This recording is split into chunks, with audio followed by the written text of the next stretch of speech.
You're listening to Finding Your Genius Zone with Dirk Nevelle. With the help of successful individuals across industries, Dirk breaks down the unknown parts of every vocation while highlighting the importance of finding a career where you can leverage your natural skills, passions, and interests. Now here's your host, Dirk Nevelle. Everybody, this is Dirk Nevelle. Welcome to my podcast. On with me today is Joe Castle. Welcome, Joe. Thank you, Dirk. Appreciate it. Yeah. So Joe, a little story with Joe. I met Joe years ago, a mutual friend of mine who lived in Ketchum, Idaho, was friends with Joe, and I'm in the lending world, mortgages. And I was fortunate enough to meet Joe, and just one of those guys. One of the beauties of my job is I get to meet interesting people. And anyways, just a guy that I always liked. And then I kind of watched. I know he moved away, and he's an artist, and I'm going to let him elaborate and articulate what that means. But I have a lot of respect and admiration for people that go down the road less traveled, and choose careers that align with their passion and who they are. And so I always gravitate towards those people, and Joe's one of them. So Joe, if you're on a plane, let's say you're flying somewhere and someone says, "Hey, what do you do?" How would you answer that? I'm a sculptor, which ironically usually gets, people don't understand what that entails. So you go through the process, but then one flight, it was so funny. I was sitting next to another sculptor, and we had the greatest flight ever. So you never know who you're going to run into. So you're a sculptor, but you're also, you're an artist, you paint. I know that you like to write. I do. You're definitely creative. But talk to me what that means. Sculpting. What are you sculpting? Right now I'm doing heads. It's kind of morphed out of a series called The Intimate Stranger. And the series is based on a visit to Walter Reed Hospital and seeing the vets coming home and with rehabilitating their life mentally, physically, and seeing them pursue their struggles, if you will. And my dad had passed away, I think, a year before that, and really never really connected into how I was feeling about it and how I was being not being. I hate to use this word, but not being respectful to my intimacy with myself. And so I took a dive into it, try to figure it out. So is your sculpting very specific, or are you a generalist at all, or do you just kind of have a niche that you kind of stick with? That's a good question. I tend to go both ways on that. During the series, I'd adhere to the series, but then I'll make a leapfrog to change from that series to another series. So that way I'm a generalist. I know some sculptors, like a friend of mine and teachers that I worked with, would stay on one series for the rest of their life. I'm not that guy.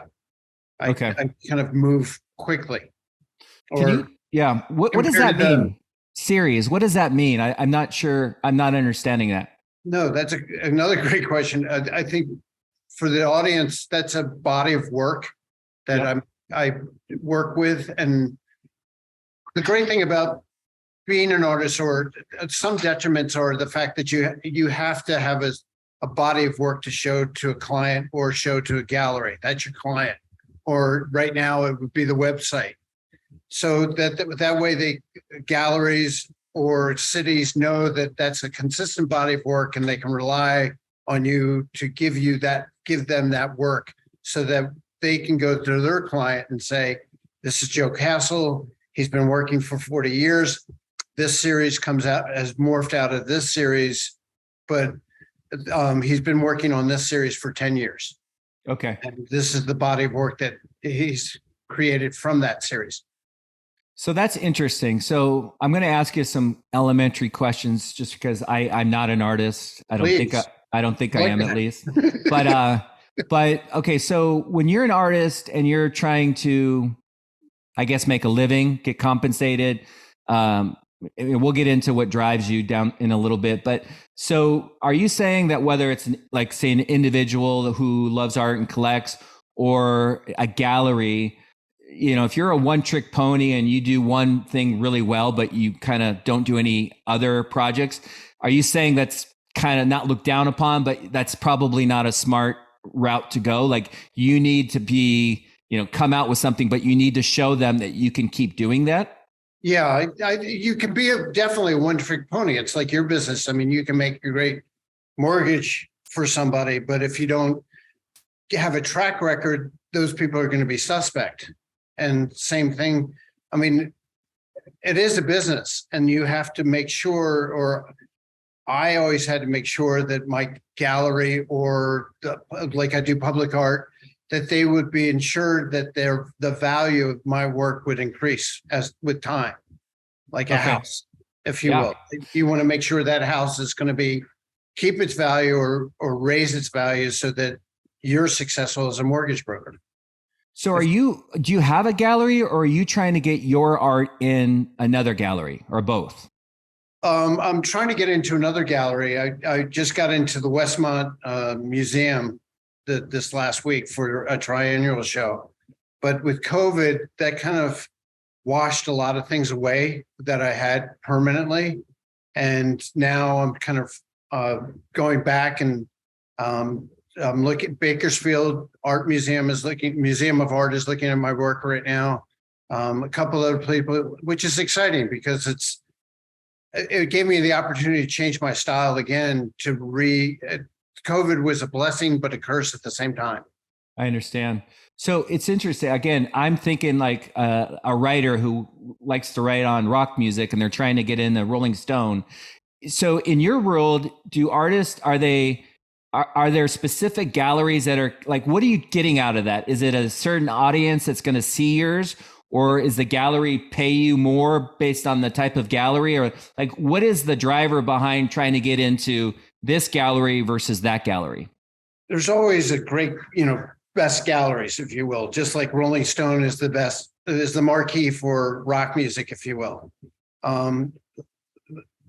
But as a young artist, even myself, you gotta kind of peck your way up the ladder, and my work is not for everybody. I was in a gallery in Santa Barbara that loved my early work because it wasn't really, it was nice. It looked good in the garden. And now my work is much more raw and much more personal. And I try and make it universal, but at the same time, that gallery is not going to take a chance because it's not their style, and they can't see their client liking what I do. So again, it's hard to, it was hard for me when I was younger to understand that they have clients that they have to appeal to. You have to appeal to the right gallery, and then they have to sell your work because they believe in you. Yeah, it makes a lot of sense. It's almost like the divergent or the line between bending your knee to play the game and being who you are, like being true to who you are. And at some point in life, you have to kind of figure out what you're going to do. And it sounds like you stay true to who you are and the core of your uniqueness or your niche. And then, maybe you just find a better gallery that's more in alignment. And the great thing about the web now is that you can find a gallery that would adhere to your style much easier than when I started. I mean, you really had to, especially in Philadelphia, it's pretty staid. And they have some work that's sort of like mine, but those guys are experienced, established artists. And when you're coming out, you're not established, and you got to, show in banks or show in, schools or show somewhere that you may not necessarily want to, but it kind of it's a resume builder. And, again, it's a business, and people like to see, that piece of paper that says that you're going to be around for a while or you've established yourself. Yeah, this is really interesting to me because I'm thinking of somebody that's coming out of school that's really creative, really talented, and like you have to kind of make a living too and make money and pay the bills. So as an artist, like when you get in with a gallery, are they actually paying you for your art, or they're giving you the opportunity to get paid in terms of creating an audience that's going to come view it? versus an artist that, say, just very popular and very wealthy people or whatever want to buy your art and you're just selling directly to the person? Like, are those the two ways that an artist makes a living? There are three ways, but I'll go into your two ways. Like the other day, I sold to a client that came into my studio, so I didn't have to go to the gallery. Galleries predominantly, let's say where I was in Santa Barbara, you had a geographical zone, or they like a geographical zone in which you cannot show your work other than them, so that they can have, dibs. Especially if you're known. If you're really well known, they really want to, like Emmanuel Nuri, who I really admire as a sculptor, will show in San Francisco, and if he in the gallery that he's showing in will say you can't show it anywhere in California unless it's a museum. And I get it, because they want the $30,000 to come their way. I mean, and not any other way. And if you come into my gallery and let's say you heard about me from Sullivan Goss, I have to say, I have to talk to the powers that be and say that we had this conversation, because I owe half my salary to them, because they'll take half. But is that the deal? They take half of what you sell it for? Pretty much. That's pretty standard. Then the other standard is sculptors. It's different. They'll take, I say, I need foundry costs to be paid for. After foundry costs is paid for, then I'll go half. And they usually agree to that, because it's so expensive to get the foundry. But then again, what does that mean, foundry? I don't understand. Working at a foundry, most of my work is bronze. So to turn it into bronze, I work in a foundry to pour it in bronze and to make it a bronze product. But like, again, Emmanuel Nuri, who's established and very well known and internationally known, some galleries do buy him outright. They'll say, we would love your piece, because they know that, let's say it's for lack of a better word, $10,000 piece, they know that they can sell it for 50. So they're making, they're almost like hedge funders, if you will. Yeah. And they're, and that's a well-established galleries. I would think that after COVID, that's kind of infrequent, because people are so scared about their money or where they are with their money. Whereas before, as you know, the lending rate was so much lower that you could, do it and not be, you leverage your gallery. Now they're kind of, so. Yeah. It's also, I'm just thinking about, like, this comes up in every podcast that I have, is especially when I'm interviewing creative people, is the skill sets that you have, and you may have this, but it doesn't always translate to being a good business owner or doing all the, the number crunching and the expenses and recruiting. And so it sounds like the gallery might provide that part of the equation. If you just want to focus on the art, but not having your own gallery and paying a lease, et cetera, it might be a good fit to go that direction. Well, yes, without a doubt. But then you have to make sure that you're consistent with your work, and that you have to make sure that gallery is going to have a staying power. Because as we know, art's hard to sell, and you have to make the appeal to them that you're sellable, or marketable, I should say, not sellable. What's the commitment like? I mean, are you signing your life away, or is it like is it like 5 projects and we're done, or is it a 2-year commitment? Like, how does that stuff work? When I first started out, they would take a chance with you. Like, let's say Sullivan Goss, using them as an example. When I moved here, they took a chance with me with maquettes, which is a model of a bigger piece that I was going to do. So they put them out on display, and they were just like 5 to 10 inches tall, and easy to accessible, easy to sell. And then they said, okay, all of those sold. What else do you have in the next size, if you will? And then they'll take a chance on that.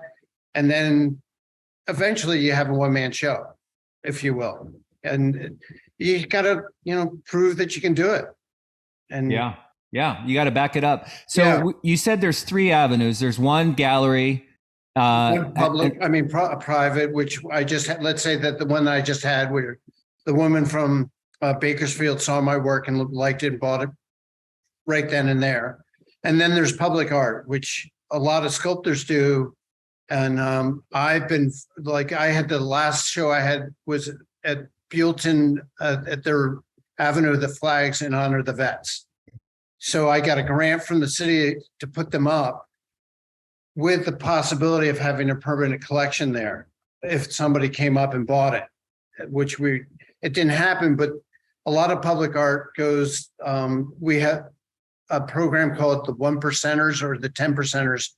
So if a building goes up and it's $200,000, $20,000 has to go into the art.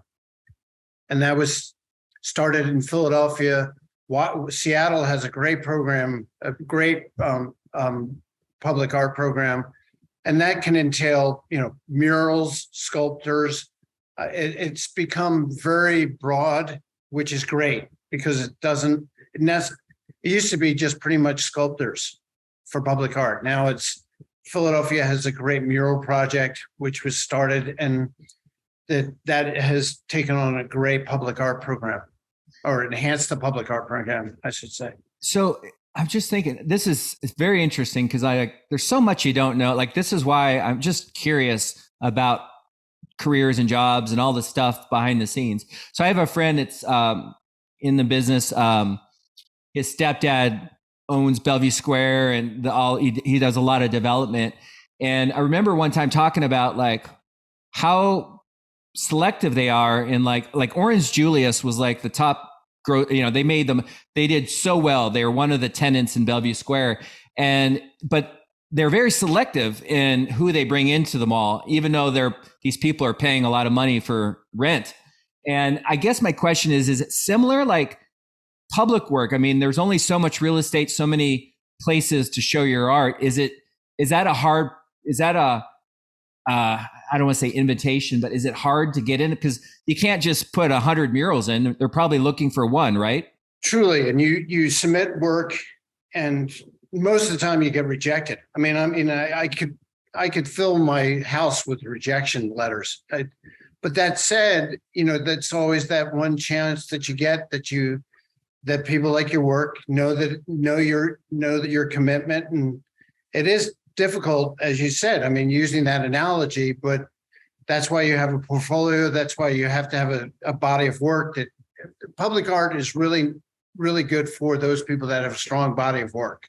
I wouldn't recommend it for a kid that just came out of college, unless he's working with somebody or honestly knows somebody. That has a lot of weight, if you will. My best public art program is in Atlanta, Georgia. And Dirk, you saw my studio in Bellevue, Idaho, and he walked into we had the wedding. My ex and I had our wedding outside our house, and he just happened to walk in my studio, saw the work, and said, "I'd like to buy it." So I got extremely lucky. Thank God for having a wedding at the house. That paid for the wedding, right? Or some of it. Yeah, in more ways than one. I bet. I love it. So you referenced the kid coming out of college. Let's take that young adult, that male, female, that super creative, super into the art. Like they're bought in. This is my life.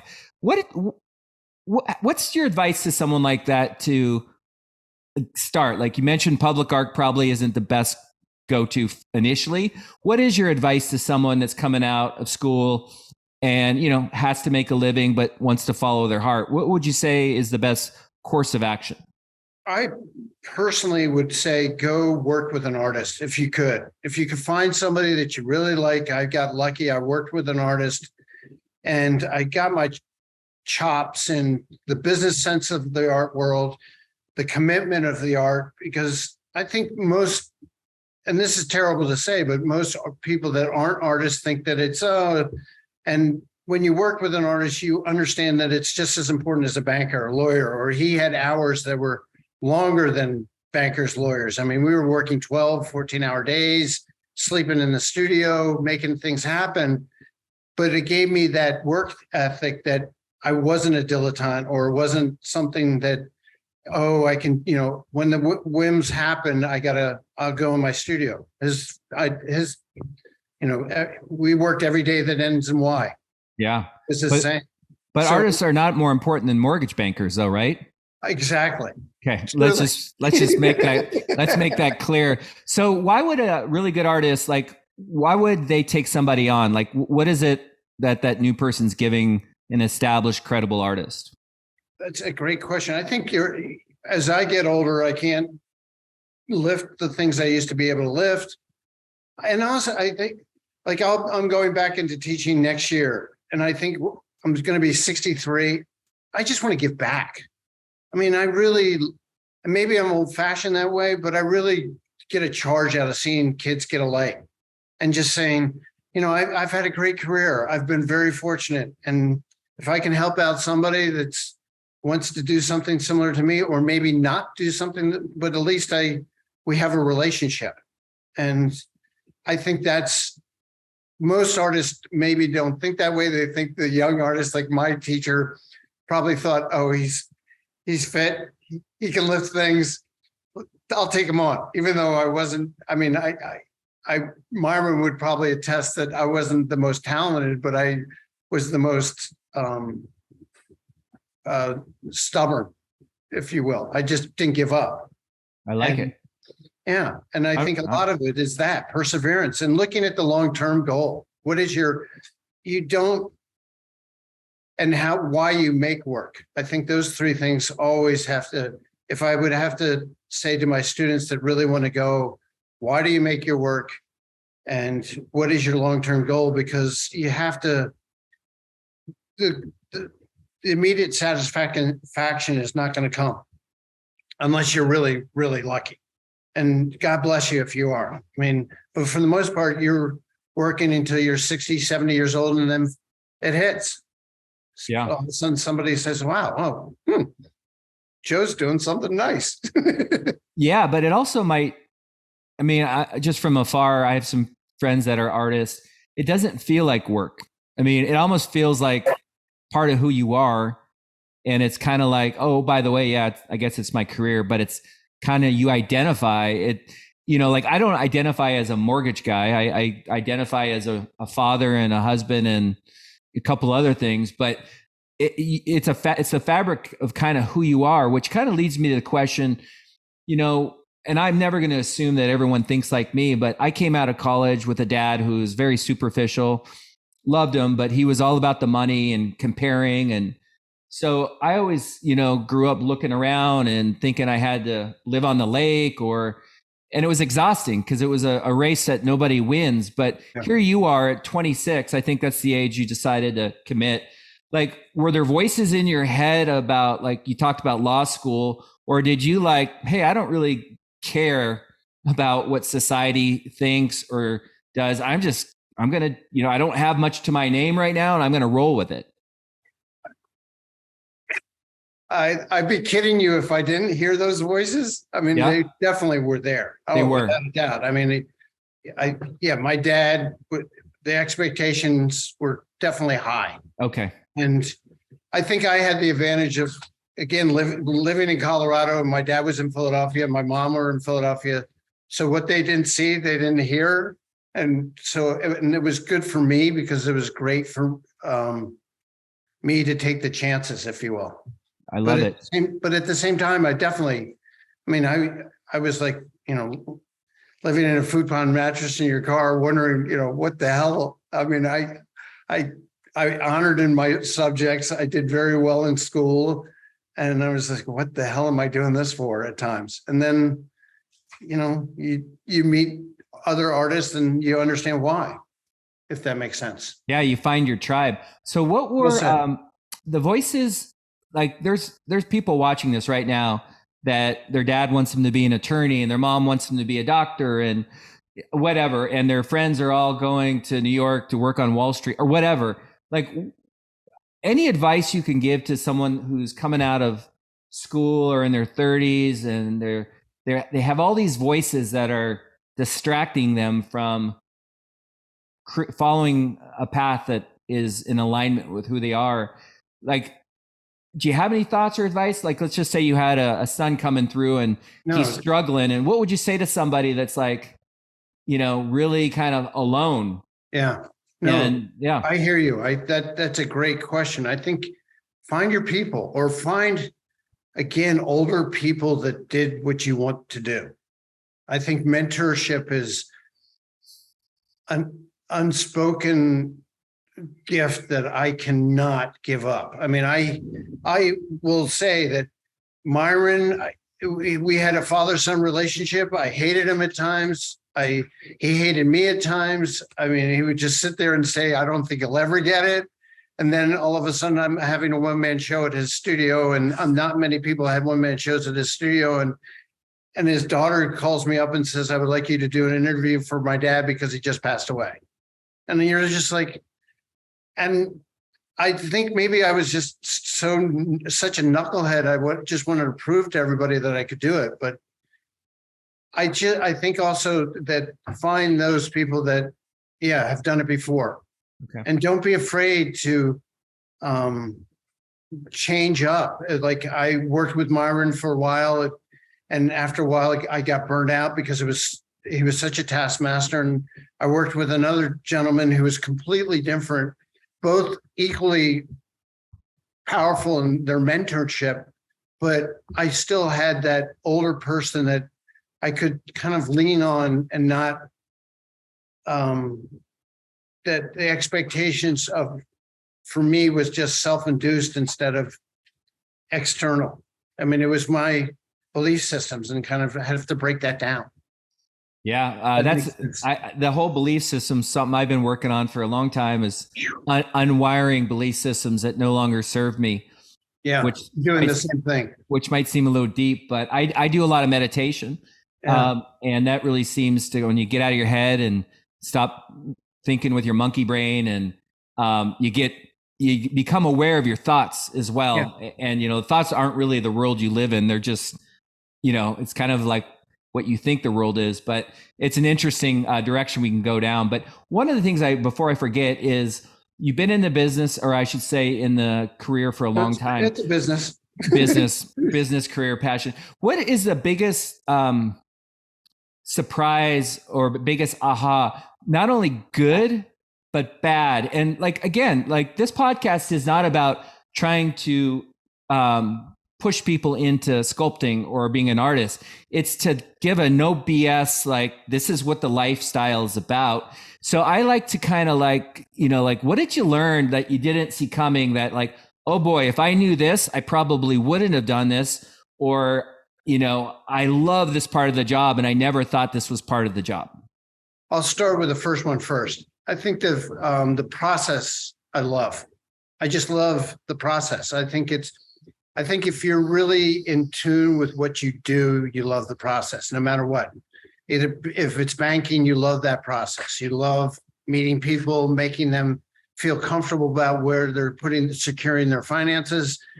For me, it's like finding out how to make something new or different, or say it in a unique way. And I just love it. I've been very fortunate that way. And I think the other part of that question, which you asked, was, what am I so shocked about? I think, and the story I'll share is will help you. I did a Christ figure, and I had him rotting at the cross, and I put no hands and took off his head, and I told the minister, I said, I hit a home run. This is awesome.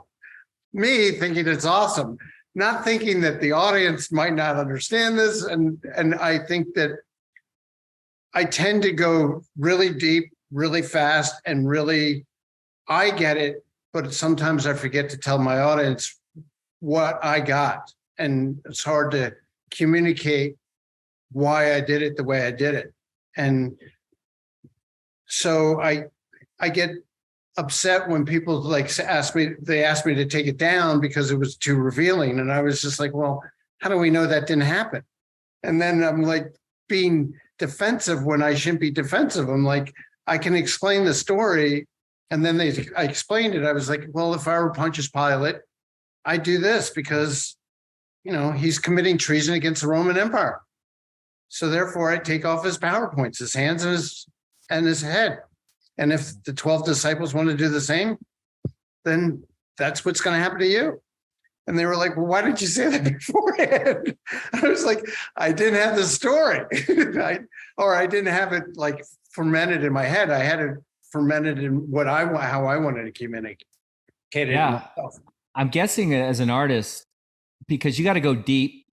I mean, I'm assuming you got to go places that most people don't go just because they're not artists, they're bankers or they're accountants, or so to understand the depth of where the art comes from probably is something that I guess if I'm an artist, I would eventually just kind of maybe give up on thinking that people can really go there. Not some people can, but I would think that could be an issue. Like when you're trying to articulate and express your art, people, not everyone's going to follow. Not everyone's going to jump on board, I would think. Am I off there, or is that pretty common? I think that's an accurate assessment. I mean, but at the same time, it goes back to the question, why are you doing your work?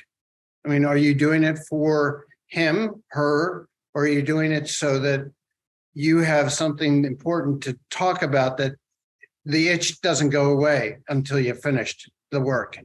And that's kind of where I am. I'd rather, like you said, with meditation, it's kind of me going to church every day, going in the studio. And it's, I'm not doing it. And I think the older I get, I could care less what people think. I know it's good work, and I'm not trying to be arrogant. I'm not trying to be smug. It's good to me. Yeah.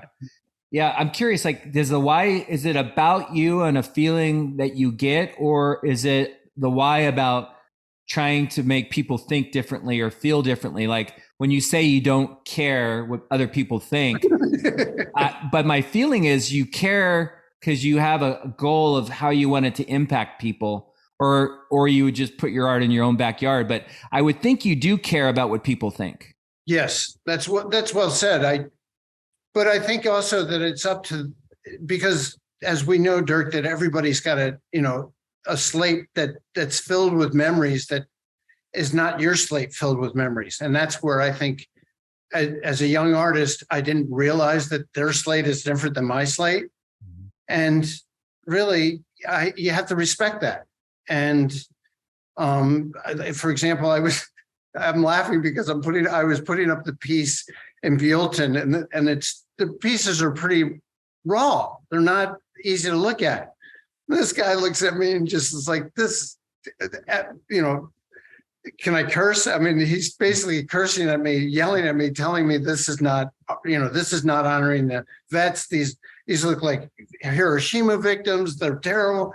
And I'm sitting there putting the last screw in, and my knees are killing me. My back's killing me. And I have to pick up my kids in 10 minutes. And I'm looking at him, and I'm like, you moron, I'm the artist. And he just looks at me like, but at the same time, I respect what he had to say, because it gave him an emotion that maybe he wasn't ready for, or he was, that I had him say something. So God bless him. And I mean, it's maybe not what I wanted to hear, but he wanted to hear it. I guess that's the beauty of art. I mean, it's not black and white, right? It's, I had a podcast guest on last week, and he is a composer of movie scores, and he's very successful. He's done a lot of movies that you and I have seen. And that's the thing that I've always thought if I could do anything, would be to write music. And I love music scores specifically. And, movies like Cinema Paradiso and Somewhere in Time, and just the melodic background music. It's like a language that it speaks to me in a way that I can't really articulate. It's just, and I would think that it would be similar as an artist for you, is you create something and you might create a feeling inside people that they didn't even know was there. And I guess that would probably feel pretty damn good, right? Very well said. And it could be positive, it could be negative. I mean, but they're all feelings.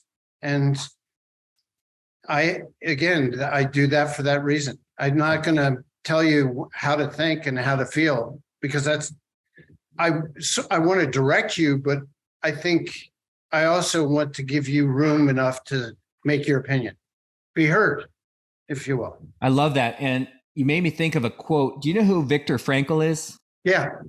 So, and Tommy Boy is a movie, he's trying to be a sales guy. So I'm probably going to Tommy Boy this quote, but he talks about like when you are between stimulus and reaction, there's a space.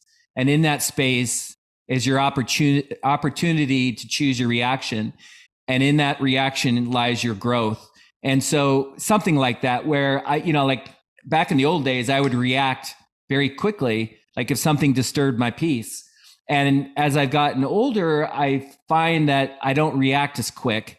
And usually if something's disturbing my peace, there's something there to think about. And so my guess is when somebody has a negative reaction to your art, there's probably something there that person should pay attention to, right? Well said. It's a projection of their stuff. Yeah. I mean, like when you get mad at your kid or get mad at your student or something like that, sometimes, a lot of the times it's about you, not about them. I love it. Last thing I'll say, like when you're talking, it reminds me, have you read the book, The Fountainhead? Yeah. So that's one of my favorite books. And my favorite is Howard Rourke. And I love his character because he's this architect who just does it his way. And he's brilliant, but he gets a lot of pushback and a lot of opportunity to bend his knee. And he never does. And I love how I don't know what the word is, but he just stayed true to his path, even when the temptations and it's just, to me, that's when I think of being an artist, I feel like you need to be a Howard Rourke. I think you do, but at the same time, I think like Myron was very much that, the man that I worked with. And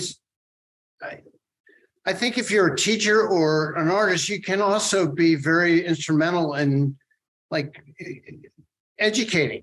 I mean, unfortunately, our culture is not, Europe is much better at educating the arts. We're not. And so my job is, at times, I feel like it's okay if you disagree with me or have dissonance with my work. Let's have a conversation about it. And I feel like right now we're afraid to have the conversation. I'm like, no, let's bite into it. If you don't like it, okay, what part? What is it about this? And hopefully on a good day, I'll listen and respond and we'll have a great conversation because I think that's my job. I mean, I think that, but at the same time, I think you have to comply somewhat you can't live in a bubble. I mean, I think that Myron, God bless him, I loved him to death. He was as I said, he was like a father to me, but he lived in a bubble and he thought that everybody should be this way. And it's kind of like, not everybody had your opportunities, Myron. Not everybody went to Oxford. Not everybody, did all this kind of stuff. And not everybody, can be as dogmatic as you and really don't want to be. So, yeah. It's like, easy to attract bees with honey than it is with vinegar kind of philosophy. No, I get it.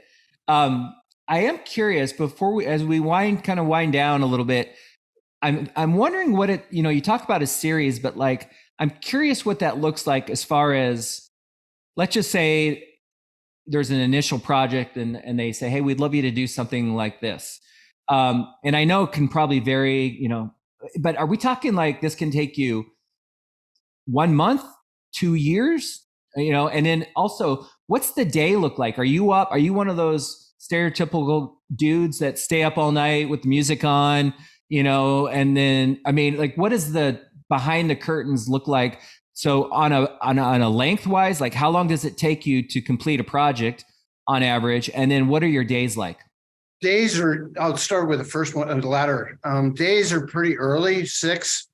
And if I have the kids, I get to the studio at 8:15. If I don't have the kids, I'm there at 7:30. And days could be like today. Honestly, I was shellacking a piece of plywood before I talk to you so I can get ready to paint. And the getting ready to prep up and do that. And I'll probably paint tonight because I don't have the kids. But normal series would take 2 to 3 years. Like for the Bakersfield Art Museum, I'm hoping that they give me a 2-year period so that I want to dedicate it to the migrant workers. And there's a piece that I want to put in the center, and then everything around that would adhere to the field workers and the migrant workers and their way of life, if you will. So 2 or 3 years, does that mean one project or like 10 projects? Or That 10? would be, for the most part, 10 to 15 sculptures.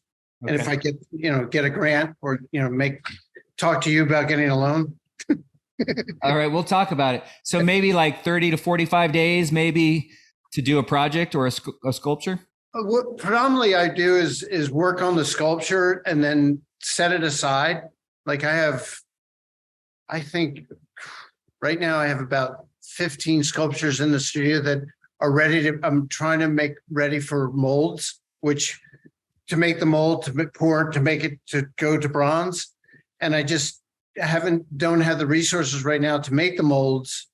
And I don't have the resources to do the bronze. And I don't have I don't have a museum or a gallery to go for that piece. So I'm holding off on that. But predominantly, I usually make my work and then after I finish 10, I'll take a time period where I make molds for all those 10 pieces so that I can make it into bronze. Okay. But right now, I'm just holding it off because COVID, as I said, hit the art world pretty hard. And you've referenced COVID a couple of times. Are you just basically referring to the fact that people weren't out and about, which means they weren't seeing your content? Exactly. And a lot of galleries shut down, especially in California. We were just hyper vigilant on not having any, personal invitations and things like that. So it locked down. So I ask this question a lot to my guests, and I don't think it plays a part. Maybe but I'm kind of fascinated by AI, and just because I believe in it, I'm a little alarmed by it. I think it's going to really eliminate a lot of jobs. Fortunately, I can't ever see it eliminating your job because I just don't see that happening. But does AI play a part at all in the creative world? In terms of, do you use it or do you see yourself using it in the future? I don't want to never say no because you never know. But as I told my students, it took me 40 years to work with these. So I don't know if 3D printing is not my style. But that said, I've experimented with Photoshop and done a multimedia with Photoshop and things like that. So you never know. I mean, but I'm not a fan of it because I do like working with my hands so much. Okay. And I think it takes away from the creative process. I think that's another thing that we're becoming such an immediate culture, more so than ever, and it scares me because writers, anybody in the arts, it does take time to get your voice. And if you're thinking that it's going to take 10 years, you got to rethink that again, because you're still young. I mean, as I tell my students, it goes quick, but walk slowly so you can really pick it up. Because at times I was too quick, and I kind of regret some of the pieces I sold because I wanted to prove to people that I could do it. And now that I look back, I'm like, yeah, that wasn't my best work. So what do you regret? Selling it or not working longer on it to complete it? I think not working long enough on it, knowing that I was more more oriented than really process oriented. Okay. If that makes sense. I'm just curious because I love movies. I'm always, watching movies about whether someone's a chef or someone's just really good at what they do. Do you feel like having a glass of wine or, smoking a cigarette or something, does it help? Or are you better when you're just clear mind, clear head? Or I have an assumption that a lot of artists might imbibe. Yeah. I'm the artist that doesn't drink and doesn't smoke. Yeah. I guess that's my question is that a big part of your world, or is that just an assumption that's not accurate? It is, but if you're really good at what you're doing and you're my age, and Neil, the other sculptor that lives in town, is a little older than I am, it's a discipline, and you have to treat it so. And if you're going to do that path of the Jackson Pollock world, let's say, and drink your way, you're going to kill yourself. And I know bankers or brother-in-laws or people that I've known that were great athletes that went on to play semi-pro baseball and couldn't make the next level because they drank themselves to death. I mean, so I think you just have to look at it professionally. And for me to look at it professionally and having kids, I just choose not to drink and smoke. Yeah. And I kind of brought it up because I think that maybe, and I won't assume, but a lot of younger adults might use things, substances or whatever to reach this level of awareness or whatever. But I think when you get into the world and you start trying to create a career and a reputation and whatever, you kind of, the creative side can only take you so far. You also have to have a business sense and a dedication and a commitment to kind of like take care of yourself, because you'll burn out and then, you're gone in your 30s or whatever. So I think it's interesting that my assumption is that if you're really good at what you do and you stand the test of time, you've learned how to take care of your body, your mind, your spirit, and all of the above. It's true. And it's so well said. I mean, it's, as I tell my students, and I think meditation, yoga, whatever you need to do is much better than, taking a 6-pack of beer every night. It just, it deludes you. It takes your spirit away. And again, why are you doing your work? If you're doing it and drinking, what is that fulfilling your needs and your spirit? Yeah. And I, like you, I mean, fortunately, this is my spiritual path, and teaching is also my spiritual path. So I've been very, very blessed and lucky to do both at the same time. And I just don't want to knock that off my perch. And be blessed every day that I can do what I do. So if you were to start over, I know it's a tough question because sometimes you get to where you are based off life experiences, but knowing what you know now, like, would you have followed the same path exactly, or would you have changed it up a little bit? I think and the reason I ask that is because you've learned a lot in life. You've gone down this pathway, but like, I would do life very different based on some of these podcasts that I've had. I would totally do life different. And I don't take away what I've learned, but like, would you do anything different based off the wisdom that you've learned? I would love to say yes, but it'd probably no. I was such a knucklehead, and sometimes I was so this is the way it should be for a long time. And now I'm just kind of like, again, like you said, the belief systems are kind of, especially after, this last election and where our world is today and all the things that you're here or I'm hearing, I'm like, doesn't really matter. Yeah. So I think I would be much more maybe forgiving to myself, not as dogmatic. I think that would be the best way. Okay. Like, this is the way. My sisters will even attest that, for an artist, you're the most rigid artist I've ever seen. And I think it's just, sometimes it's fear, because I was like, I don't know what it's not like to be that way. Yeah. I think that athletics played a big part in that. And I was fortunate enough to play athletics, and that gives you a great system of be disciplined, be there, be present, work hard. I agree. That was my life, and I thought I would make a living out of it. And I can't tell you how many things I've learned, like just playing football and getting knocked on my butt and then realizing that's life. Yeah. You get back up, but like it's interesting as I've grown, I can bump into people, and I can tell the people that play team sports and the people that didn't play team. Like, there is something about sports that teaches you a lot about life. So I'm right with you on that. Yeah, I think to your point, my old coach and I reconnected after 40 years of not talk. I mean, and I was his last captain of the school he went to another school after that. So we had a great connection. It just happened that 40 years elapsed and a lot of things happened. And it just occurred to me that we had the first all black backfield in our league.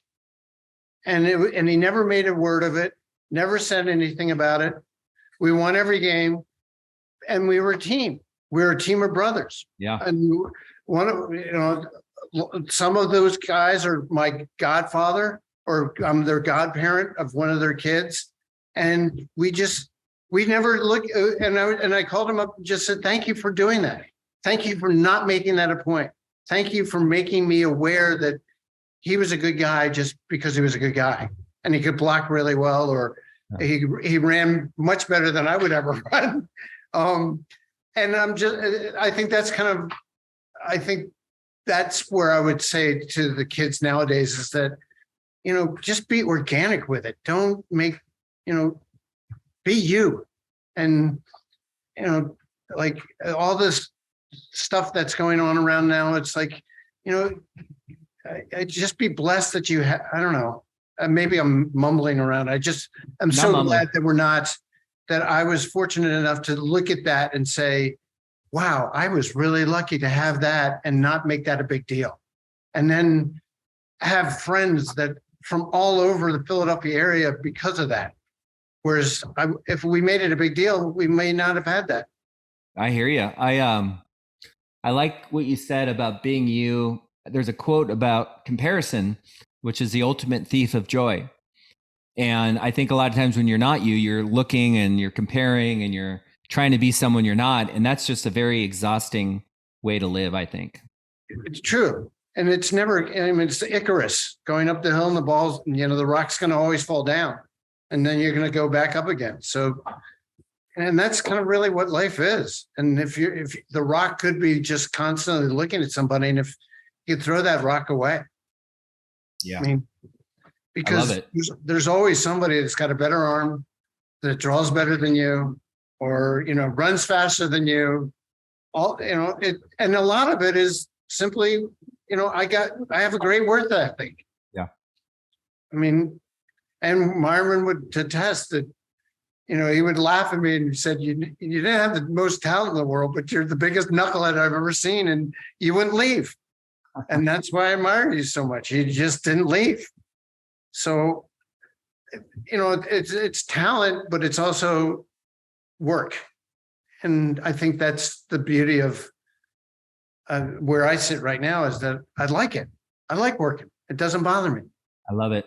Yeah. It was a study that said what's the component that leads to success. They did all these studies, and it was the number one was grit. Yeah. And like the other day, I was on the property doing manual labor and trying to get my 16-year-old son to help. And he just was bitching about it. And I'm like, it worries me because like this is life. Life isn't, sports and all the fun stuff. Life is, and the grit, even as an artist, you're talking about, you have to have the grit, I think, to kind of sustain. Just curious, what'd you play? Were you a quarterback, a halfback, or what? I was a quarterback until 10th grade. Yeah. And then they switched me to linebacker. And then I played to college at linebacker. Where'd you play? I played at Division III schools. Cool. That's awesome. Yeah. My dad. The best thing that happened to me was the worst thing that happened to me is when my back went out and I quit football. The best thing that happened to me was that I quit football. Because it just became like, as you know, your body just gets tanked. I had some serious head injuries, and I had a girlfriend whose brother died in a high school game. And then my brother played in college. His buddy died. And my dad actually played at Florida State. And he was recruited you'll like this story. He was recruited as a quarterback. So he grew up in South Bend, Indiana, and he was pissed that he didn't get any love from Notre Dame. But Florida State brought him over, and he was so slow. He was a big guy. They moved him to fullback. And then he was too slow for that. So they moved him to offensive line, and then they nicknamed him Slow Motion.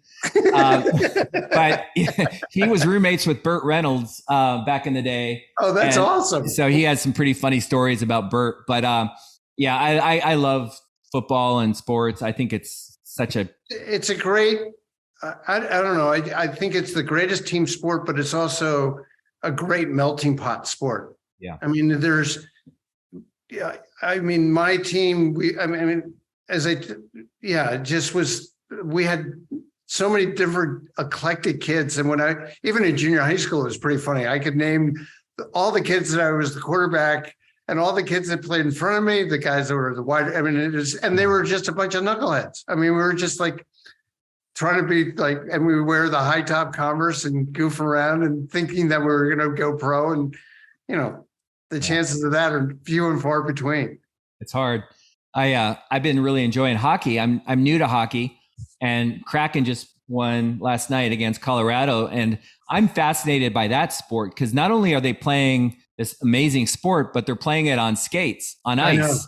And like their skating is just friggin' unbelievable. But anyway, so we're going to wind this down. Before we kind of end this, you understand kind of what I'm trying to do. Is there anything that I haven't asked you that you think you might want to say to somebody that's considering this career that would be really important for them making a decision?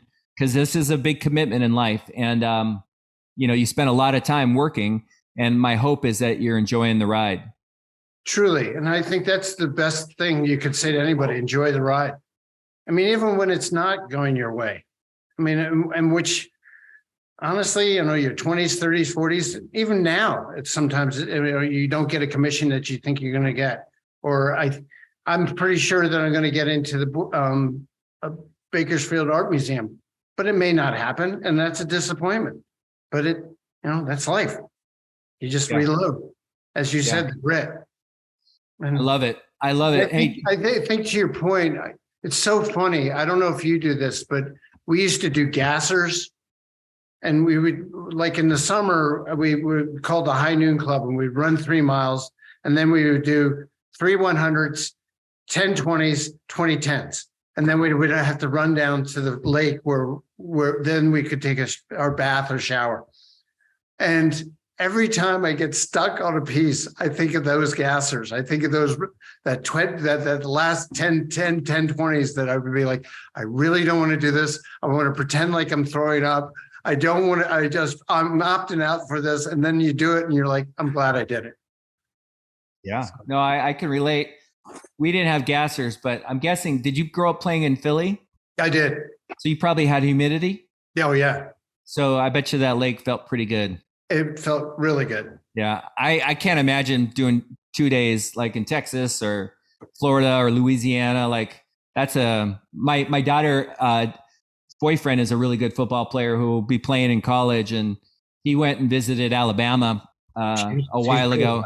Wow. And he was just like talking about the heat and the humidity, and it's like, I don't know if I don't know if I can handle that, and like I know I can't. Yeah. But it's a different world. But hey, Joe, you're awesome. You've always been a really great guy, and I know I haven't talked to you in a while, but super nice to come on. And I love interviewing you because I don't know anything about your lifestyle, and and it's interesting to me. I think a lot of people who are watching this are definitely going to benefit. So I really appreciate it. And that's it. All right. God bless. See you soon. All right, buddy.